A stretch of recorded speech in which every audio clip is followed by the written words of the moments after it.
We went through 18 Delta together. For those listening, that's the medical kind of trauma training. We were in the last class that was done in San Antonio at Fort Sam Houston, and that was the short course, which means we just do the first 6 months, and then you wait. Later in your career, you can do the long course, which I did at Fort Bragg. Yeah, we hung out there for a while, and then, okay, where'd you go after that? Damn. So you did actually make it back to the long course then, huh? Oh yeah, yeah. I went out there, and it was still one of the best courses the military, I think. I mean, especially, a lot of cool Army schools that are out there, but that one's definitely the best one as far as, you come out of there a freaking trauma surgeon. You can do just about anything, and you got the knowledge to back it up. You can do labs, you can push drugs. You come out of there pretty much a medical stud. But you went on to where? SEAL Team 4?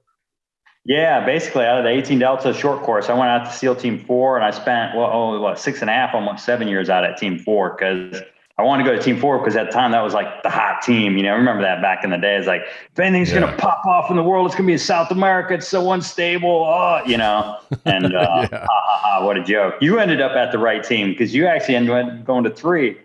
Yeah. So, which was, Middle East at the time. But yeah, for me, it was 4. We thought that was a place to go. It was a good team. It was a good time. A lot of really good training, a lot of good there. But yeah, I went back there until I ended up going back to the 18 Delta long course. I got sucked into that. So. Yeah. Okay. So you did, what year did you go through long course? Oh man. So maybe 2000, maybe spanned across 2002, 2003 timeframe. Damn. We were just neck and neck. Cause I went around the same time, and ironically enough, I had 2-3 guys that were in our short course ended up in that long course together, and we were the only SEALs, right? So there's 2 or 3 of us. You remember Ola, right? Oh hell yeah. Yeah. And so that dude, so damn funny, he team guys and dicks, right? He loved his dick. And so here we are, Army school. Everybody's sitting in class. Ola's sitting next to me, and he pulls out his dick as usual, and he has a Sharpie, and he wraps his dick around his wrist. He's got this flesh band around his. I'm kind of looking at him like, "What are you doing? What are you?" He's like, "Hey man, and Ola, this guy's from Colombia, right? So he's like, "Hey man, you grab that Sharpie right there, and I want you to draw a circle on my shaft, and a minute hand and an hour hand." And I'm like, well, all right, that sounds fun. So I'm drawing this basically watch face on his dick that's wrapped around his wrist. Okay. Then he gets up and he walks around to each Army guy and goes, "Hey man, can you tell me what time it is?" And they all look down at his wrist, right? They all fall for it. And it takes a minute for each of these guys to realize, like, what is that wrapped around his wrist? But he would do some dick trick every fucking day, and it definitely made medical training a little more entertaining. Yeah, you lucked out. I'd rather been in your class because we had a few team guys and stuff, but they weren't the character he was. Yeah, I know him pretty well. In fact, I went down a couple months ago and saw him now that he's out and retired, and we kind of hung out for a day or two. So, he's hilarious. I love that guy. I think his nickname for it was the Cockosaurus. Right, the Cockosaurus. Yeah, he had so many. I remember. Cockosaurus. Yeah, I think we were all at the same party, and he hooks up with this. He hooks up with somebody, and he goes in the back room, and whatever. They bang, and then he comes out into the party, butt naked, right?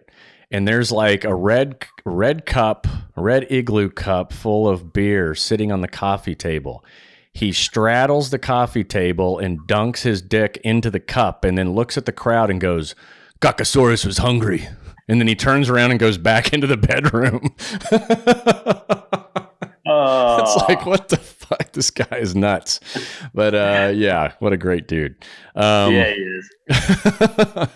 So, all right, you go through 18 Delta, you Team 4, 18 Delta, long course, and then where'd you go after that? Man, after the long course, well, it's funny because they sucked all us. All the guys that were in my long course class were actually East Coast guys. And the funny part was, and you remember how all it is between the East and West Coast. So we're all East Coast guys. And they're like, okay, yeah, you're all going to go back. So I went from 4, and it was when they were standing up team 10. So I was going to be a plank owner at 10 and go over to 10.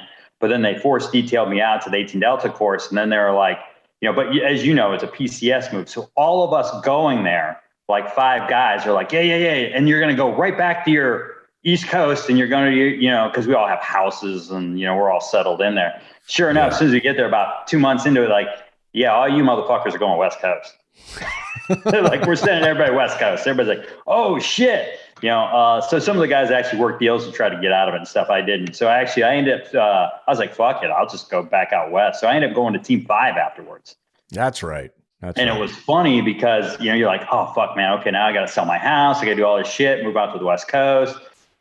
But it was funny because I remember driving all the way out there, try to get, set up to bring, family out and shit. So you drive all the way out there. And I just remember that whole drive all across the United States, and then getting out there, pulling onto base, stepping out onto the beach behind team 5. And you're like, take a big breath at it. I'm like, fuck yeah, this is going to be good. And so we went from being like, it was one of those things. It's like, I relate to things sometimes. It's like, I tell people, and that was one of them. It was like, when I got moved out there, you're like, oh, this is the worst thing that could ever happen to me my whole life.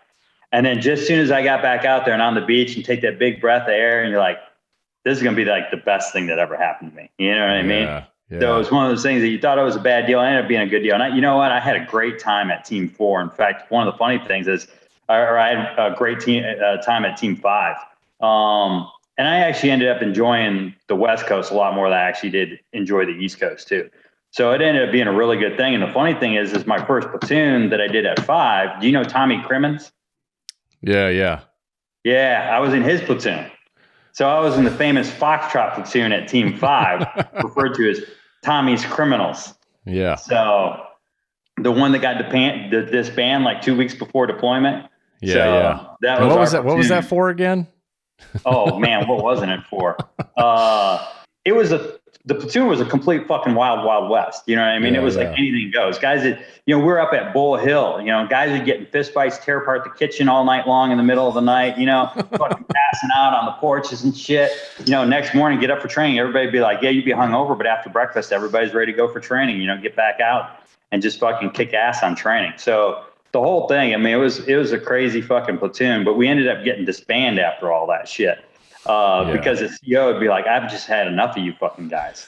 Like, you guys are, and he was right. I mean, we were an international incident waiting to happen. You know what I mean? It was just like, you want fucking instant chaos and pandemonium, just set that group of guys together and just throw a little bit of alcohol on them. You know what I mean? Just shit fucking just blew apart at the seams. But operationally, I mean, it was a fucking awesome platoon. I mean, they kicked ass, and everybody did through all the things, you know what I mean? Through all the training things, but like, actually in the end, you guys are a pain in the ass to deal with, but you guys actually kicked ass in most of the scenarios. Yeah. Well, that definitely, I think that describes most of your, platoons back in the day. That was how it was. You played hard, party hard, and, you didn't know any difference. And it all really was based on the old guys who mentored you, right? So if you had an older guy that was, straight-laced and clean-cut and military bearing was the most important thing, well, then that's what you became later on in your career. But for me and for you, it was a bunch of like rowdy, just, let's go out and fight and let's just get in trouble and let's have fun and let's make the most of every fucking situation we're in. And I wouldn't change it. I would have never changed it. But I think the culture is, obviously taking a turn. And I think what SEALs were known for and kind of still are is that rogue maverick kind of mentality. We just like, we don't give a fuck what you think or how you feel. We're just going to continue going forward with what we think and what we feel is appropriate, even though it might not be appropriate, And, but that was, I think, the coolest part and the most surprising part of going into the teams for me was like, you kind of expected that, what I always say is that knight in shining armor kind of world, but it ended up being completely pirate, like, oh, wow. So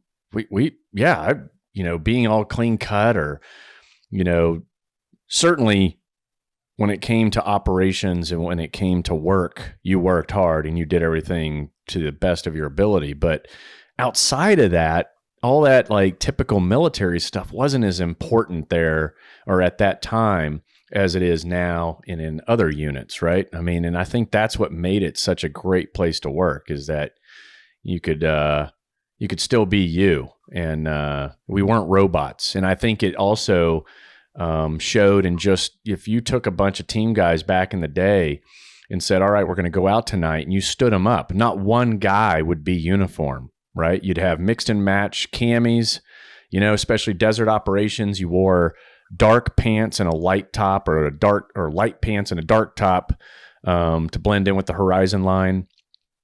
Some guys had Rhodesian chest harness. Some guys had old school H gear. Some guys had, you know, whatever. There was no like, you have to wear this first line, second line, third line gear. It was just, hey, wear what works for you, and let's go out and get the job done. And I don't think it's like that, as not as much as it used to be, not as flexible as it used to be. You're listening to Can You Survive This podcast? Thanks for tuning in. Please make sure to subscribe, rate, and share on the iHeartRadio app, Apple Podcasts, or wherever you get your favorite shows.